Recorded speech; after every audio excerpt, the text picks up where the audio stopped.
Magandang araw sa inyong lahat. Nandito tayo ngayon sa segment na ang pinaka. Let's talk about yung top 10 senyales ng pagiging maharot? Hindi. Pagiging bading. So, simulan natin ito sa ating top 10. Kung saan, ang isang lalaki ay napagkakamalang bading dahil siya ay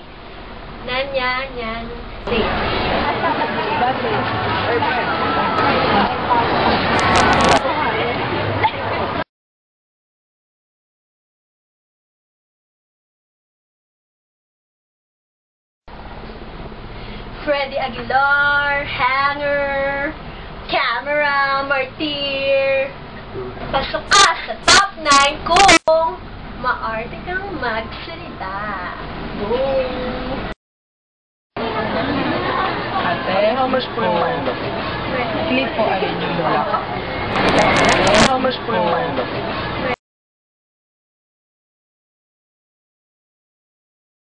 Naka-rarity ang mga lalaking napapatili. Top 8.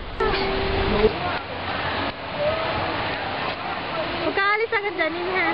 Oo. Hoy!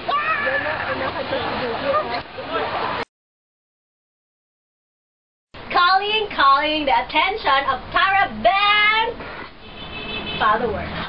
Pasok ka sa top 7 kung ikaw ay naka-catwalk. Go.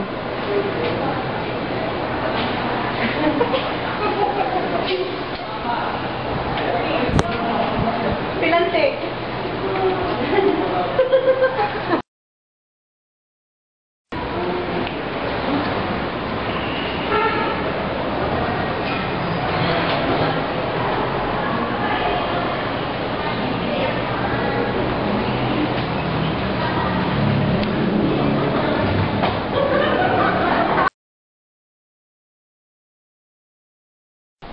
Pasok ka sa top 6 kung ganito ka magsalita.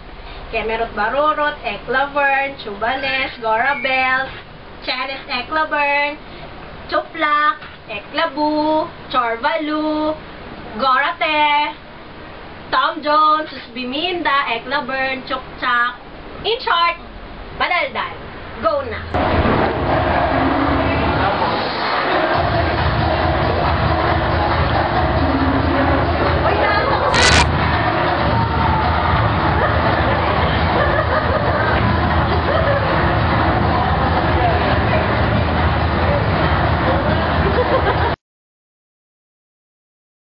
Moving on sa top 5 nating senyales ng pagiging bading. Ang top 5 natin ay ang mga lalaking tinatawag nating foundation day. Ang mga mahilig mag-pulbos.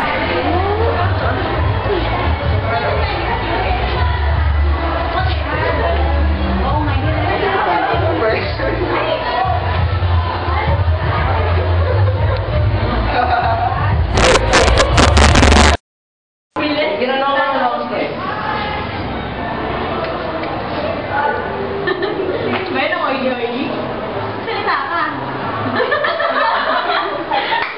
I love you. Bilisan mo naman.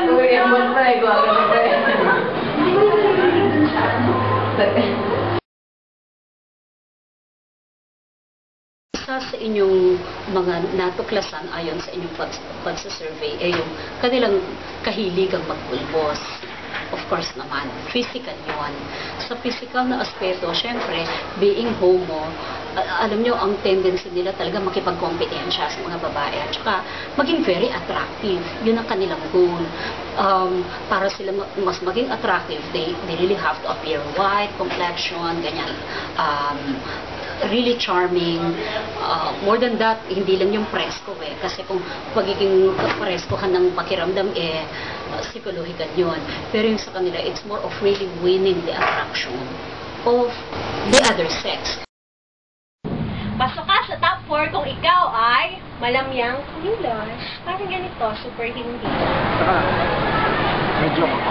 Ano yun? Ano yun? Kilala niyo ba si Elmer? Hindi. Hindi. Ayun, ikaw.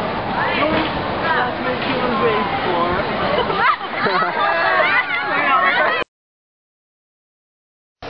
Sa Sa larangan naman ng physical, malamya silang kumilos, malantong, kasi one, attracting attention din.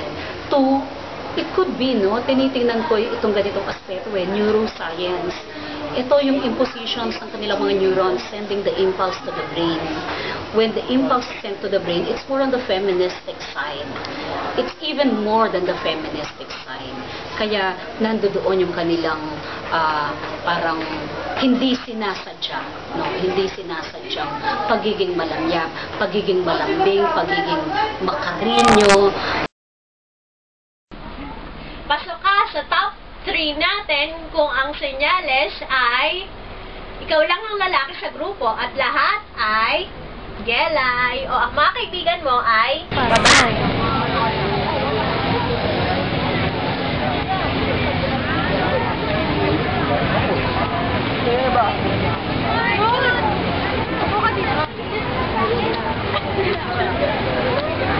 Pasuklay nga. Pasuklay nga. Ganda naman ang buhok.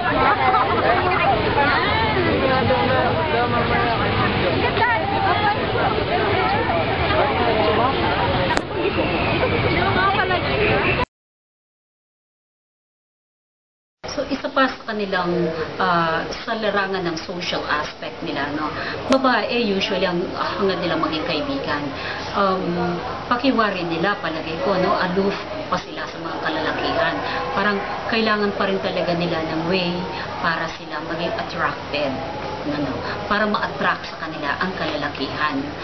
Dahil ang feeling nila more on the feminine aspect sila, feminine yung kanilang damdamin. So they would rather be with women, with females, with ladies. Parang that's where they feel they belong. excited ka na ba sa top 2 natin? Here we go! Ikaw ay may senyales ng pagiging bading kung nakapilantik ang iyong mga kamay.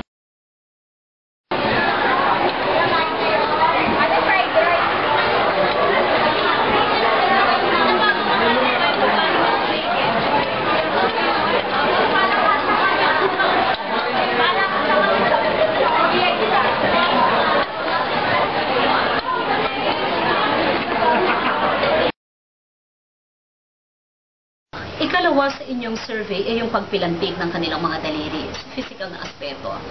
Physical, psychological din. Bahagi yun ng, sabi ko nga kanina, neuroscientific, dun sa imposition sa mga neurons, kung tinitingnan natin siya physiologically, psychological, kasi nang a-attract sila eh. Kumukuha sila ng kakaibang attraction, kakaibang level ng attention na pwede nilang makuha from males. At ngayon, i-reveal na natin ang ating top 1 senyales ng pagiging bading. Ito yung mga lalaki o sabihin na nating pamin. Alam niyo yan, pamin, paminta. Na hindi may iwasang tumingin sa mga guwapo katulad ni Enchong D, Piola Pascual, Dieter Campo, Kevin Barurot ko, gano'n, mga ganong bagay. O diba, tama?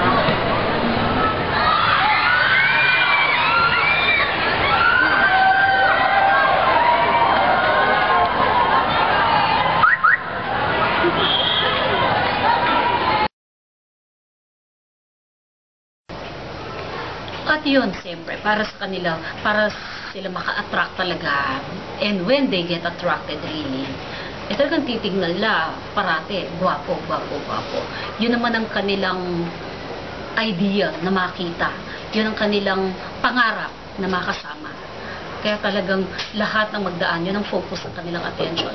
Lahat ng magdaan, pwede nilang i-echapuera basta merong guwapo na pwede nilang i-single out. Doon mo makikita ang pagkabakla ng isang pomo nga.